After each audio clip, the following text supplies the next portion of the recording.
Hello, and thank you for tuning in to the Flatirons Syndicate Motorsports Podcast. This show is brought to you by Flatirons Tuning, your source for any aftermarket or OEM Subaru parts. Be sure to check out our store at flatironstuning.com and stay tuned with Flatirons Tuning.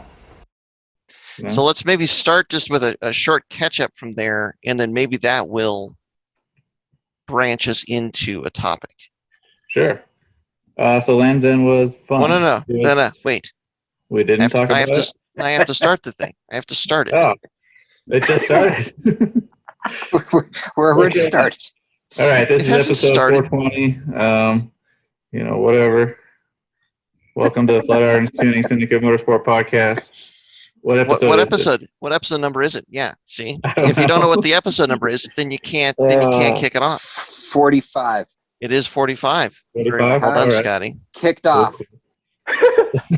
Yes. Welcome to episode number 45 of the Flatirons Syndicate Motorsports Podcast. And joining us again here today is Tasso. We've got Scotty in the shop, Viet's in the shop, Nigel's in the shop. I am in the shop as well. It's a crowded shop.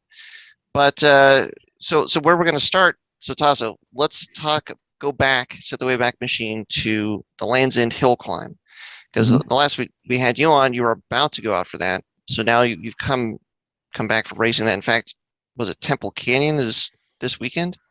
Yeah, like I should be packing right now.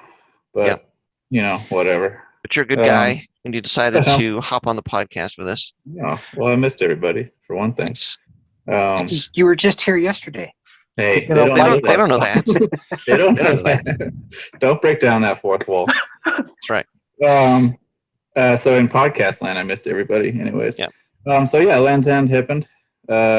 I don't know why I put on an accent when I said that, but Land's End happened.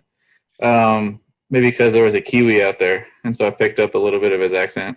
Well, and let's talk about, you kind of alluded to the competition, but now that it's happened, I mean, there were some pretty big names that were out there running Land's End this year. Yeah, so not exactly in my class, but Jeff Swart has been out there with his Porsche for the whole season so far, I think, or at least since Monarch. He's in a GT3 Cup Porsche that's been adapted for dirt by a company that he works with, and it's super cool to hear that thing. And so he's a pretty big name. Then also joining us for Land's End, we had Rhys Millen in his ex-GRC Hyundai. Which was a pretty rad car to look at. So I want to talk all about that. Because Rhys was in your class. Rhys was in our class, so we got to go head to head with him. Yeah. It was a messy weekend for everybody in our class. Rhys had a crash on race day. I had a big spin on our second race run. Dave Kern had a big flat during his what he thought was going to be his faster race run too. So everybody had just blown out good runs, and we all kind of did the best we could with their times that we were able to put down. So imperfect weekend for everybody, but we were able to come out on top. So that was pretty cool. Nice. Well, especially against some pretty snazzy car. That Hyundai is pretty rad. So how much power was that thing making? So I don't want to, speak too out of turn for Rhys here. So everything I'm saying here is rumor, and none of it is in the canon of Hyundai. But I think it's capable. Probably on the weekend, he's got a bunch of different, tunes that he can run in that car, different power levels. And I think he was somewhere in like the 450, 500 range for most of the weekend. And you're making what? 360. Okay. So I had a pretty serious power deficit. I don't know what his car weighs. So that Hyundai was, and so wait, let me say this first. I don't want this to come across as, oh, look at this fancy guy, whatever, ha, ha, ha. Rhys was awesome to race against. It was fun. Everyone was fighting problems on the weekend. I know Rhys was for sure. He couldn't even get the car barely to run when he showed up because of the altitude difference. So. And his laptop died, so that was a whole thing. And his laptop died, so he put out a call on the internet for anyone with like a Windows XP or something like that to run what his old tune software was. But so none of this is in the vein of the real popular topic in motorsports of, well, if I just had the budget this guy did. It's just I thought his car was badass, so I want to talk to you guys about it too. So, Yeah. I guess if I'm understanding correctly, putting together context from a couple of different conversations, it was like an ex-Hyundai WRC program that he got his hands on a significant portion of their program or something like that. And then they adapted the cars to run global rallycross. So they essentially added a bunch of carbon parts and moved the radiators to the back and cool GRC motors and stuff like that. So, cool stuff under the hood. I don't want to share too much of what his secret stuff is, but for example, like his cylinder head is a machine down Volvo cylinder head. So it's cool stuff that's going on. Like even his catch can setup was, had multiple stages and drained through a fender and stuff like that. So Nice. really cool stuff. Like his car sounded amazing, but he was stuck on 17-inch wheels for the whole weekend. Well, that's been the issue that Zwart is up against too, because the Porsche has large brakes and so no rally tires. Right. So fortunately, Zwart might even be on an 18. So I think he's on snow tires even to race his Porsche. Yeah. But there are some, like a real limited quantity of they're more made for like SCCA rallycross, but there are 17-inch gravel tires out there. Right. Not nearly enough sidewall really for like hitting a rock or something like that. So Rhys did flat like a bunch of times when he was, because there's big rocks in the ditches at Land's End, but they're juicy ditches. So you really want to use them for speed. So, and I flatted there in the past a bunch of times too. But so even as the weekend progressed, though, it turned out that, I went to kind of more of a broken asphalt or kind of semi-slick tire, still on a 15-inch. He was going to move back to the spec tire that they ran for Global Rallycross, which is essentially like a grooved tarmac tire, like a intermediate rally tire for tarmac. So right. I don't know. It was a fun weekend. It was like that course blue grooved up really well. It had a lot of mag chloride down. So, the mag chloride, that they do it for dust control, or they'll do it in the winter for like ice control kind of stuff. It's the same chemical. Get the dirt to hold together, pack together more. Right. Yeah. So it's, if you've seen like a dirt road that almost looks like there's rubber being laid down on it, that's what we're talking about by blue groove. So it's almost as good as asphalt. So it was fun. It was a course that probably was capable of a record time for our class. Maybe not quite, but pretty close. And so, the fact that we were still a handful of seconds off the record, man, just attested to kind of how messy a weekend it was for everybody. So, So we have a video of our spin was at like 80 or 90 miles an hour. And there's a video up on YouTube and Instagram and stuff like that. And so we're, it's good. Go look at it. Yeah, it seemed like that spin kind of crushed you. You could hear Abby like, "You're okay, you're okay." Well, you had a spin with a hell of a view, but it's not like you don't really want to be having that view when the car is sliding sideways. Yeah, I could see for probably 50 miles out my windshield while I was spinning, just looking off the cliff. So, but I thought I could hold it for a while. The car just bounced in the corner and started to oversteer pretty bad. And then you can't, like when you get that far out, if you have any chance of pulling it out, you just have to stay matted. So I stayed in it like as long as I could, like just full opposite lock, trying to get it to come back around. And then it was not going to do that. So I had to make the decision to get on the brakes and just lock it up and try and skid in a straight line and not keep turning off the cliff. Because the road was starting to go the other direction now. So fortunately, it all worked. Fortunately, it all worked out. Yeah. So, but that was frustrating. I thought that we had lost the race in that spin because we all kind of knew we had a better chance of going faster if we could put together a good run. I thought I had just blown up my good run. We got to the top. We even looked for, we had qualified first in our class, so we were going to run last. And so we got to the top and we were looking for Kern, like to go like, "Hey guys, congratulations. We really messed it up on our part," kind of thing. And he wasn't there. And we would put it together that if he wasn't there, then it turns out we won. And so we're looking around is Dave not up here? Did he not? No, we got a flat, man. what did we just Wow. win? Like it was that kind of weekend. So What Yeah. were the Crazy. time differences? Like I between think we you had and like 1 second on Kern. And And then- then Rhys crashed in his first race run on Sunday, so he never got a competition time put down. But based on qualifying, we were a couple seconds up. But he was still figuring stuff out, like not flatting and really, we have a disadvantage of having run the course before, and he hasn't. So Yeah. um, Well, and just those tires. I mean, I think in practice, did he only get one full run without a flat? yeah, it seemed like it. I don't know if that's, but it seemed like it was something like that. Yeah. It was a mess. well, and Rhys was saying when we had him on that he used your video and race notes Right. from last year. So really, I started working on this win about 4 years ago when we made those notes. I knew that someday right. Rhys was going to be copying them. Yep. So I Mix knew them all up. if I beat him 4 years ago, I wouldn't have to beat him last month. So That's right. there we go.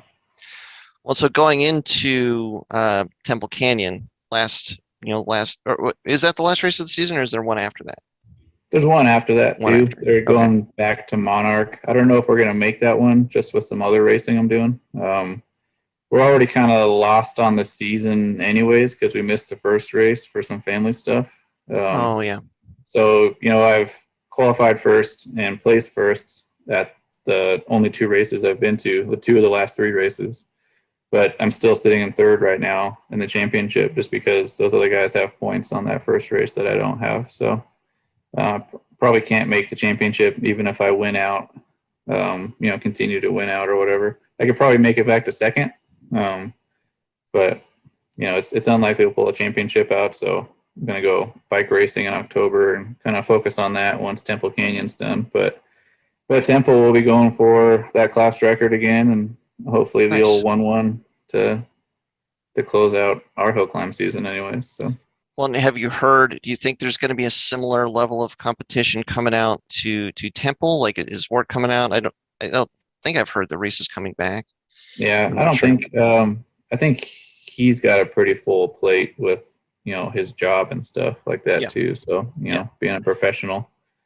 Yep.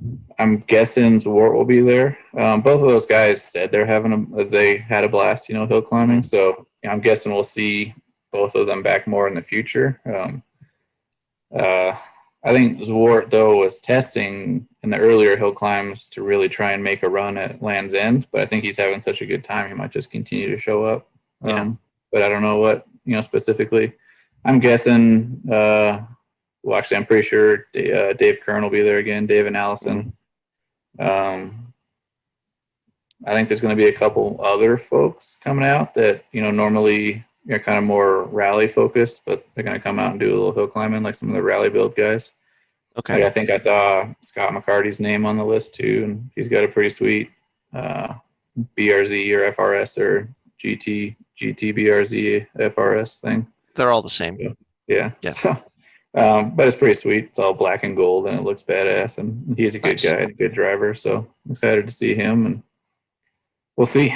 We'll see. Nice. That record is a couple seconds off, but we're faster than we used to be. So, what do you think?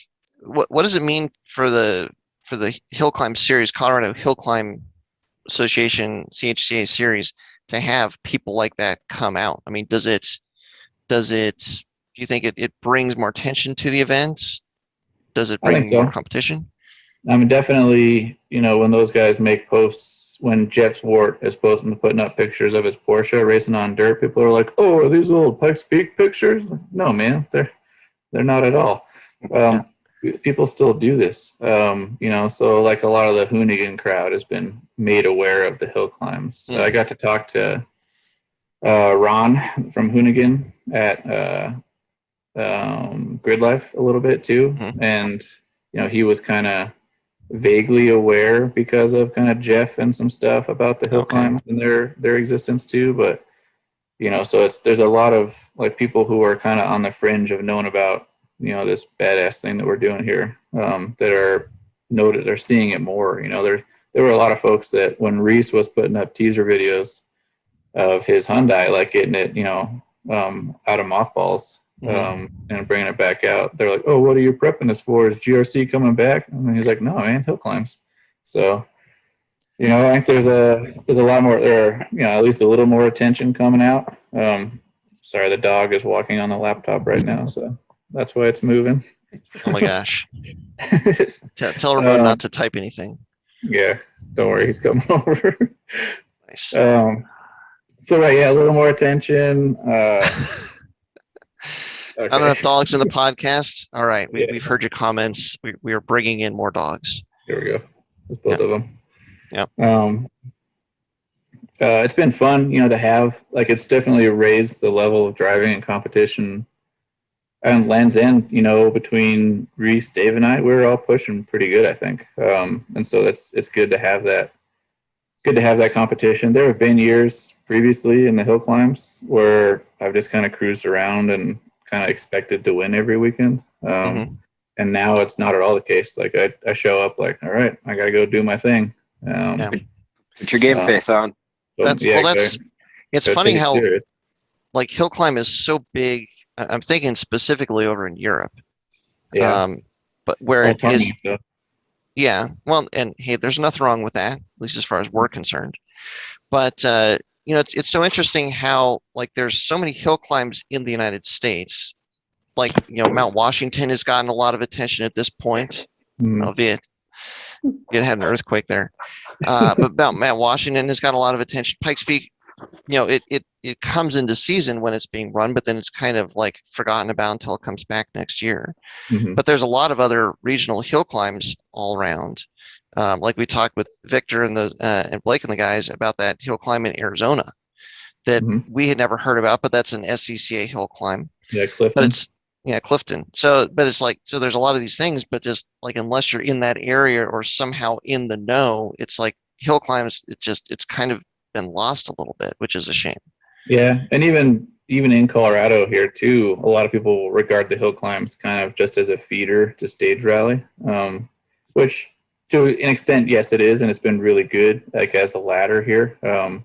Talked about this a little bit, probably like 40 podcasts ago about how there's such a good ladder here between, you start with one of the most successful SCCA rallycross programs is the Colorado Rallycross. And then you can get into the, cage the car, buy a suit, and then get into the hill climbing here and kind of get a feel for, second, third, and fourth gear driving. And then, Rally Colorado being one of the more technical and abusive stage rallies there are, you can get your feet wet kind of at a slower, more technical, but still really challenging stage rally here too. And so it's really good kind of as a feeder. And so people, even within the state here regard the hill climbs kind of as just a step before you stage rally. And so that's something we've been kind of not really fighting, but trying to kind of work to move away from that reputation. That this is a legitimate standalone form of competition that we specialize in. I've done stage rally. I've talked about it before. I love it. I love to do more of it. It's long, it's hard, it's expensive. You don't really get to see your friends. We talked about this with, Texas Dave and Bucky a little bit too, where at a stage rally, like maybe you see your friends at dinner that night. But during the rest of the day, you're always, in a hustle to stay on your minute or make it back out for your loops. Whereas at the hill climbs, it's kind of more that drift party, session mentality that those guys talked about. And so it's a thing that we. Well, there's another interesting aspect of it, which is, hill climbs still has that rule set that at some point is pretty open. Yeah. And you've talked about like Colorado, like Group B or whatever, where you've actually kind of pushed to try and get like the all-wheel drive rally rule set opened up. So like you're not having to run a restrictor. So there's a big difference between your hill climb car and hill climb trim versus what you'd be able to run that car as a rally car. So like Scott, our driver Scott Crouch took the Flatirons rally car out to Land's End, but that's a rally car that we've run ARA rallies in it. We didn't really want to take too much away from it. Right. Because it's really purpose built as a rally car. And, he was just getting dusted because it just like is compared to an open build, Right. a purpose-built rally car is going to be way down on power unless you're like on the pointy end of that Yeah. unlimited class. When you look at the Porsche 919 Evo versus the normal endurance racing trim of the same car, like it's a cool car. It's a fast car. Rally cars are cool and fast, and they do their thing. And Scott was able to keep turning laps like we're not able to because we need to re-prep the car in between runs. So he could turn around and, even though he's going, kind of restricted pace, it's still cool. It's still badass. It's still rally cars are sweet. And he's cranking out laps, just like, to use my heavy-handed analogy here, the 919, could sit there and race for 24-hour at Le Mans. Yeah. But then you take the binders off the thing and turn it into the Evo version. And yeah, it takes a little bit more work to run it and stuff. And it doesn't really have a home outside of its little niche like we do. But, it's badass. And it's just a whole other level of getting rowdy. So, well, and the thing, where I was going with that is, so once you get two guys, especially if not three guys, I'm not worried about you. Once you get two or three guys that embrace the open rule set, and like, you got a guy that shows up with a GRC car that's got all sorts of crazy, stuff built into it. Okay, well, either you let that guy run away with it, or you find some time, or you change your build so that you can be competitive. And that's kind of what you and Kern have been going back and forth with a little bit. And then Rhys, his car fits right into that. And so, like, the question that brings to my mind, is that the kind of racing that you would rather do, where you have an open rule set, and time attack falls into this as well, like depending on the class, like Scotty's competing in a rule set that is more restricted, so he's not going to get, as quote unquote blown out of the water as like Scott's car did by like you guys, our rally car did. But, or do you like a class that's really restrictive on what you can do to the car, so that it comes a lot down more to driver skill? Like, they both have a home, and they're both cool in their own right. I do really like, take Formula One, for example, as a case of being a really restricted form of motorsport. It seems really open to the casual kind of watcher, but they have an extremely thick rule book with tons of restrictions to try and keep that competitive. And so it's like an engineering buffet of just interesting things that they come up with, and aerodynamics. And, it's, you could keep yourself, if you're interested in that kind of thing, just 24/7, you could stay fed, satisfied, just based on all the interesting little things that Formula One does to find speed, where they keep trying to make those cars slower on paper, but they keep getting faster anyways, because it's just, amazing the kind of stuff that goes into those things. But the other thing about Formula One, though, is look at any race weekend and the amount of protests that happen. And especially like, the potential for like big high dollar protests and stuff behind the scenes and penalties and this and that and whatever. As far as I'm aware, at the CHCA in the Rally all-wheel drive class, I don't think there's ever been a protest. Just show up and have a good time and run your badass car, right? So it's, it's a different kind of vibe on the weekend. I really, we'll see where this project goes, but this Miata I got for Spec Miata, it's a whole different scale of budget than Formula One, but similarly, right? Like, those guys are always strict looking rule for set, very strict rule set. They're always looking for that little advantage or that little bit. Like, there's so many things in the rule book. Like, you have to run this exact part with the exact laser etched logo on it and stuff like that. And I like it. I like the really tight wheel to wheel nature of it. I think it leads to probably really fun racing for those guys. I'd still like to give that a shot. But it's kind of exhausting to think about sometimes. Like, I know, Scott, you all the time with your time trial car are always fighting this, like, your power to weight ratio, and then your modifiers, and then trying to do math on how much horsepower a wing adds to your limit and stuff like that, and all that kind of stuff. And it's, I don't want to do that. I just want to make more power and then also have more wing. It's tricky. The problem with that though is, right now running 288 horsepower and not having a super high strung motor. If I was to ever go, a step above, the amount of other problems that brings in. Right now, everything's just reliable. If I wanted to be competitive in a limited class, I can't afford to be competitive in my class right now with a broken car. But if I wanted to be competitive in an unlimited class, I don't have the budget for it. So, you take the good with the bad. Yeah, I'm fighting a rule set, but at the same point in time, it's as cheap as I can possibly do it. That's true. I mean, it's everything. And by the way, everything I say that sounds like I'm making an assertion, I'm totally okay with going all the way back on that. It's like not everybody can afford, Haltech standalones and all this fancy shit that you got. That's true. I pride myself on doing it pretty budget oriented, but there comes a time when you just kind of have to spend some money to make a step kind of thing. And sometimes like it's actually more cost effective long term to actually spend money on the more high dollar item, like a standalone, if that gives you a little bit more functionality.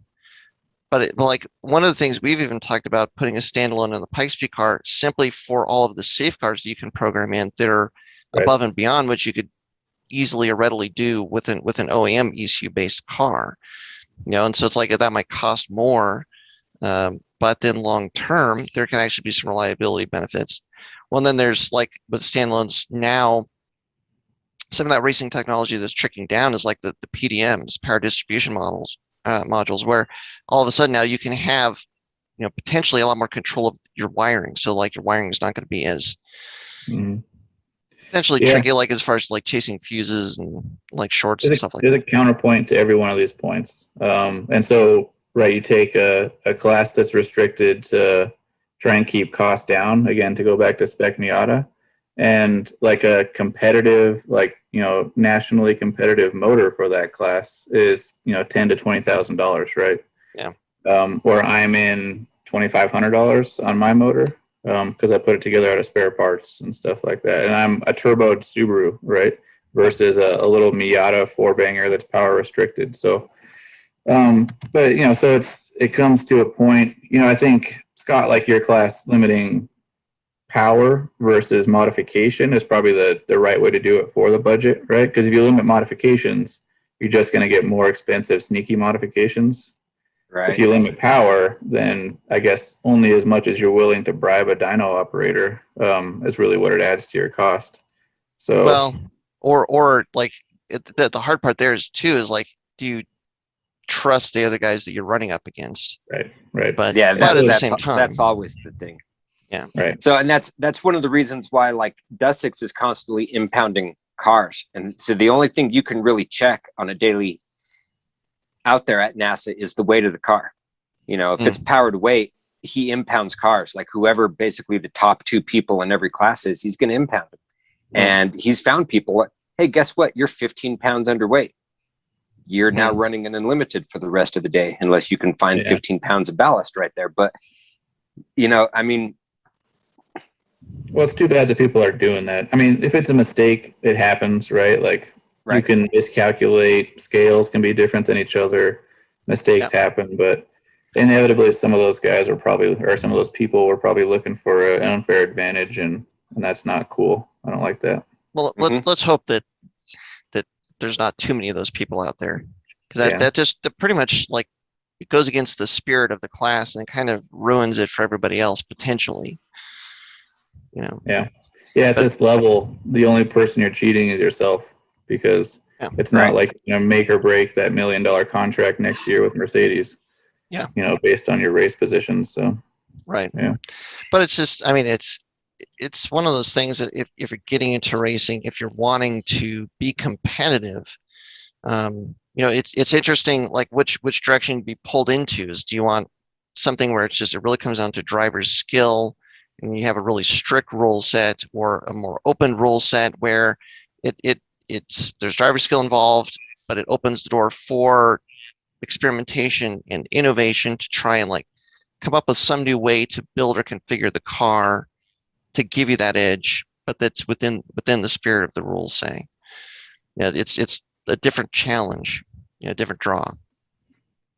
And like with the hill climbs, it's if we get more of these people that are bringing out these like more built cars, I mean, that kind of all of a sudden brings like new attention to hill climb, obviously, which is a good thing.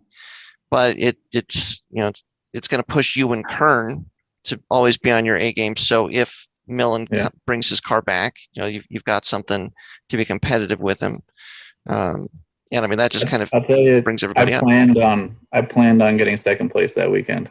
It was, I'm big on kind of like mental prep for racing and stuff like that, and part of that is always planning on winning. Like you're not going to achieve something unless you at least set the goal somewhere near it, right? So any race I go to, my plan is to win that race, and I work towards that goal. But that weekend, I was like, "Yeah, buddy, I don't know. This is a pretty tall mountain to climb, in order to overcome that car." And again, with all the respect to, Rhys was fun to hang out with and a good competitor and stuff like that. I was pretty surprised that we were able to, not only be competitive, but even to take the win. Who knows? Maybe he would have found that extra gear with a couple more runs and getting that car sorted out or something like that. But as it stands on paper, right, we beat a pretty badass dude and a pretty badass car, and it was unexpected and cloud nine kind of weekend. So what's kind of cool about that, again, like the foundation for that for you was this battle that you and Dave Kern have had in pushing your two cars. And I mean, would you factor Peter into that as well? Yeah. There's not a person that's competing in the hill climbs that I would count out as part of this, journey and process. So once you open up that rule set, you guys are pushing each other to develop and get faster. But then it's like, it's like we've talked about with Time Tech. You get these guys that are competing in Australia and guys that are competing in the US. You never know exactly how they're going to stack up against each other until one of those cars makes the trip either way. And then you actually run on the same day and you see. And then so Millen brought this car that like you were expecting it to be just a giant killer, because on paper it should have been and it could have been, but you guys were not that far off of him. And I think that's very cool for both for you and for Millen, because then he's like, man, like he knows if he's going to come back, he's got to, figure out the tire thing and bring his A game. But for two, it's like, this is actually something where there's competition there. That's fun. I mean, I don't think anybody that wants to get involved in any kind of motorsports wants to be able to like, I have this car that I'm going to place into this race series and just like dominate. And right. Yeah. I mean, having that competition, I mean, that's I think that's the core of it. That's what everybody's looking for.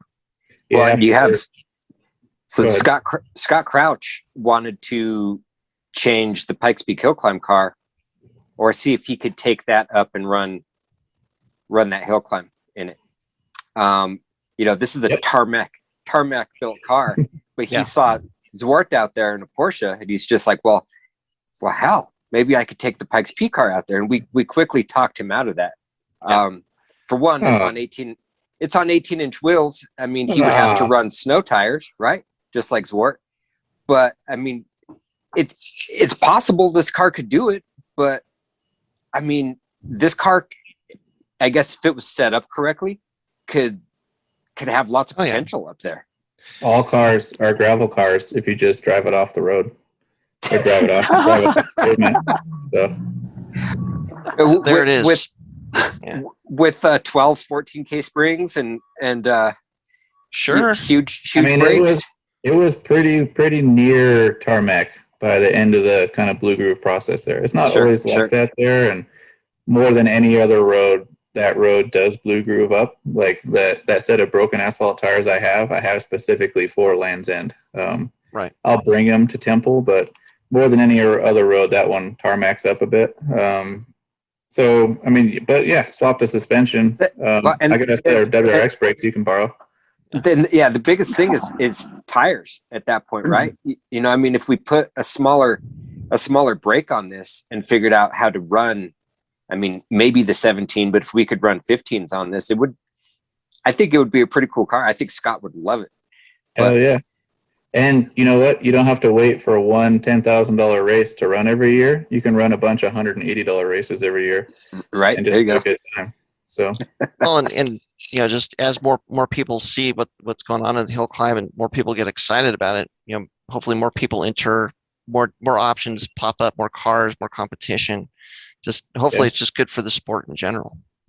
yeah, and it makes for good media too. Nothing looks as good as a car like throwing dirt with a sweet like dust rooster tail from all the aero stuff. So yeah, I don't know. I'm obviously a fan, but I've beat that to death over the last 45 podcasts. So well, Nigel and Viet, you guys have been suspiciously quiet this whole time. I mean, what do you think? Do you want a restrictive rule set so that you can just focus on driver ability? Is that more interesting, or does an open rule set where innovation and what you could do to the car is almost as much of a factor as what you can do as a driver?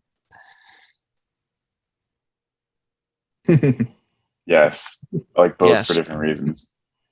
Like if I'm gonna go wheel to wheel racing, I want it to be driver focused and more of a spec series like Spec Miata or something like that. Like Formula Fords or little Formula cars and stuff. Those are all pretty much everybody's across the paddock is cheating in the same way. So like it's all pretty much the same.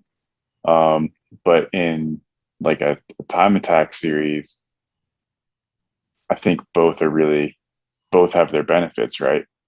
Having like an unlimited class above kind of a more constrained spec class is really cool, because then you can unofficially put yourself up against the people who do bring money and development and a much bigger like effort to it. Where if you're going out there with more of a street class car and working to maybe a power to weight rule or maybe just a limited modifications rule, you can go out and say, I was only 3 seconds a lap off of these guys who have, $10,000 more in their motor build than I do, or anything like that. Yeah. Yeah. So there's always that David versus Goliath kind of mentality or hope where you have some kind of a more open rule set where like, can you figure out something by steering your car and drinking beer in your garage that will allow you to get some kind of an edge over a team that is just throwing money at the car. And speaking of Scotty, he's putting a TT3 car ahead of most TT2 and TT1 cars wherever he goes this year, even with issues or whatever. Like that car is on a budget and heavily restricted, and he's still putting it up, ahead of classes higher than him. For sure. And that's the coolest thing. Like that's kind of the dream, is like being able to really punch above your weight with your spec car. Yeah, that's in our local little NASA series. You put this car in a limited class in Grid Life or Global Time Attack, and I'm about 500 to 600 horsepower lower than everyone else in the class that my car would be spec'd in. There's nothing I could do to my car to put it in anywhere but unlimited.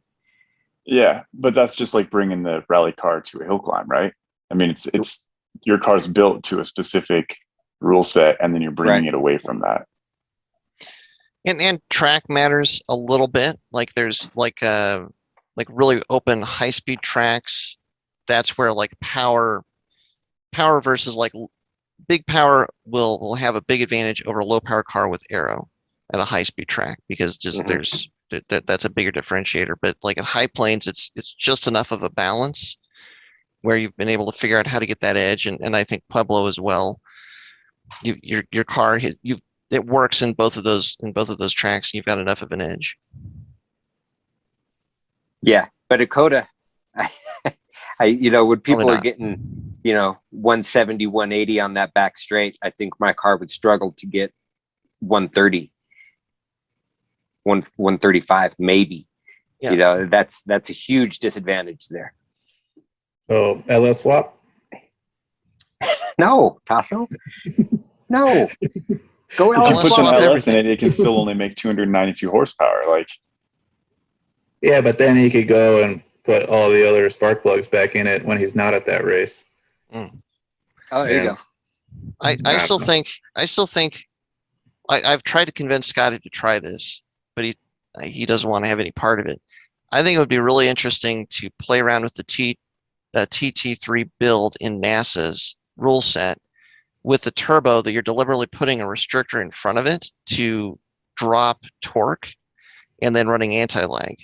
So that, like, you could make 288 horsepower, but like try and make well over 400 foot-pounds of torque in the low RPM range. Just like, so basically playing around with because they're looking at horsepower, not torque. Right. And they look at power band. Does NASA have a penalty for flattening the curve like Grid Life does? Sort of, because you're looking at multiple points where, looking at the dyno chart at multiple points. What is it? You start at your peak torque and you go, was it 200 RPMs out in either direction? 250 RPMs out in either direction. And it's basically an average.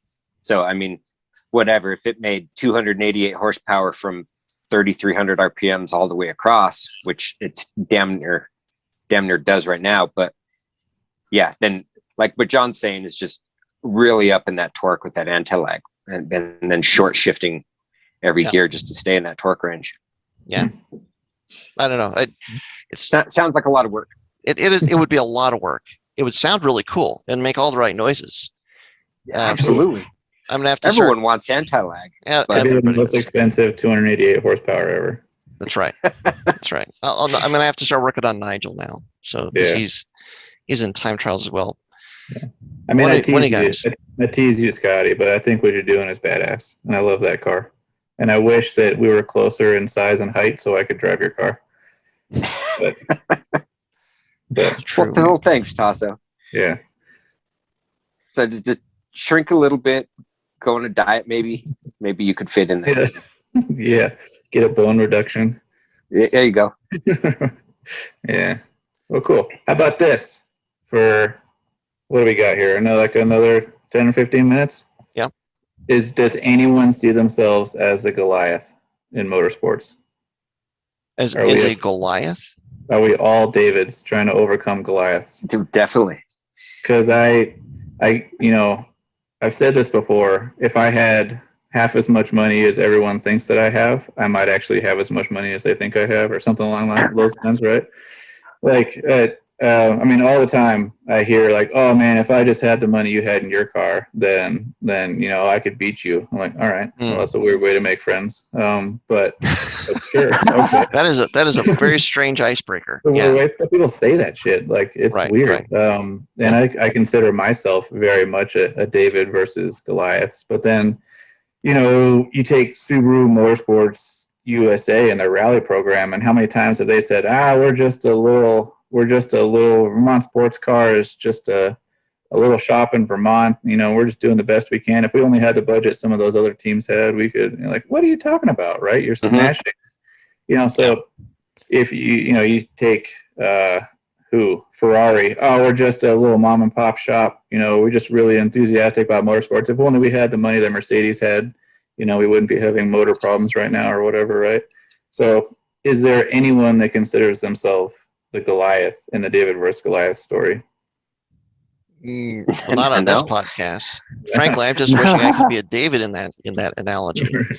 I'm so far out of it at this point. But I mean, when you have kids and family and stuff, like all of a sudden it's like man, you're struggling with a budget, and then like once you factor like family stuff into it, then that changes that motorsports budget even once again. The poor life decisions, John. Some say yes.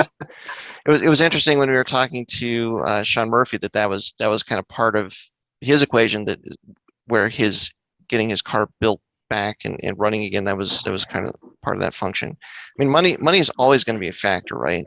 I mean, it just it cannot ever be a factor. I mean, even if you think you have an unlimited budget, you might run out of that unlimited budget faster than especially if you make poor decisions or just like throw money in areas where you really shouldn't have. I mean, you can just burn through staggering amounts of money in motorsports if you really try. Well, Yeah. all forms of racing. Yeah. Because I mean, Sometimes I'd like to try that, honestly. If you want to stay competitive, like I mean, I don't want to really bring up your bike, but I'm sure you didn't spend a little bit of money on that new bike, Tasso. No. But it's a similar kind of thing. I didn't pay retail for it either. Right. I played the game a bit, and it's not carbon fiber. No, it's not a all carbon top of the line, this, that, whatever. Actually, the build set I got for the bike, they call it their race build set because it's the lower build set, and it's fine and it saves you money so you can go racing. Their higher class build set, they call the show build set.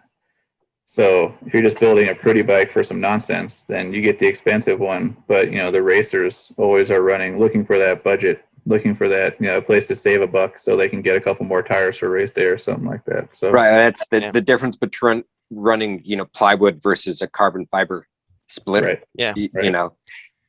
Do anything you can just to try and stay in the game. Well, and to a lot of extent, I mean, a plywood splitter, it makes more sense for probably 90% of the people that are going to actually be running a splitter, because I mean, you have no idea what's going to happen. Like for instance, Scotty, when you hit was it a curb at PPIR with your first splitter? Yeah, close enough. Either way, it destroyed it. But like you wouldn't have even. I would guess you probably didn't even think of that possibility when you were running at that track. But then that happened. Right. But it's like, okay, well, if you just spent a crap ton of money on a carbon fiber splitter, and then you hit that, like we're looking at some splitters right now for the Pikes car that are like $4,000, $5,000. Yeah. You make one little poor line choice in a corner, and that money is now gone. I could get you gravel suspension and tires and wheels for probably about that. So yeah, okay. Filing that away for the potential hill climb build. Yeah, I mean, don't quote me on that, but yeah, you could work some angles and probably get it on gravel for about the same price as your fancy splitter. Well, and the point is there that it could still be functional. The plywood splitter can still be very functional, and really like the only penalty that you're paying by and large is more or less weight. But if that gets you that performance, if it gets you that same edge, that gets you where you need to be to try and kind of go up against the Goliath of your class, whoever that might be. Yeah, I mean, it's like figuring out wise ways to spend money is probably the one thing that nobody talks about in motorsports. But like as you get into it, like that all of a sudden becomes like a consideration or like a paramount consideration. Because if you've got the car built and it's ready and it's in your garage and it's built to all of your dream specifications, but you can't afford tires and you can't afford the tow budget to get out to the event, well, it's just going to sit in the garage. That it's probably true across all the forms of racing that I've done now, is that at this kind of amateur, pro-am, grassroots level, whatever we are, it's you have the deepest well of knowledge on where you need to spend the money and where you can save money at this kind of level, because it's a bunch of folks that have figured out that I can stretch that, or now this is a thing you really got to spend some money on if you want to go do it. Like if you're ever curious, where you really should be spending money on whatever your form of racing is, look for like the high level privateer or the pro-am or the high level amateur guy or person, because that's the person that has figured out what matters and where they can save a buck. Well, and it's consideration of consumables, and a lot of times what is a consumable, you might not even consider it. But like, are brakes a consumable? Yeah, but like, do you mean pads? Do you mean rotors? Do you mean pads and rotors? Do you mean calipers? Probably yes, all of those things. Yeah, tires are definitely consumable. Hell, engines and transmissions become consumables as well. So it's like you have to really factor in all of those expenses so that you know where to put that money wisely so you can keep running. Yeah. Mm-hmm. And then when surprises happen, like the situation that Scotty is in, then all of a sudden you're into a whole new set of calculations to decide where is it wisest to spend that money, and that can be some of the most frustrating part of your grassroots motorsport effort, really. I figured out the wisest place to spend money is beer right now, because I can just drink away my sorrows.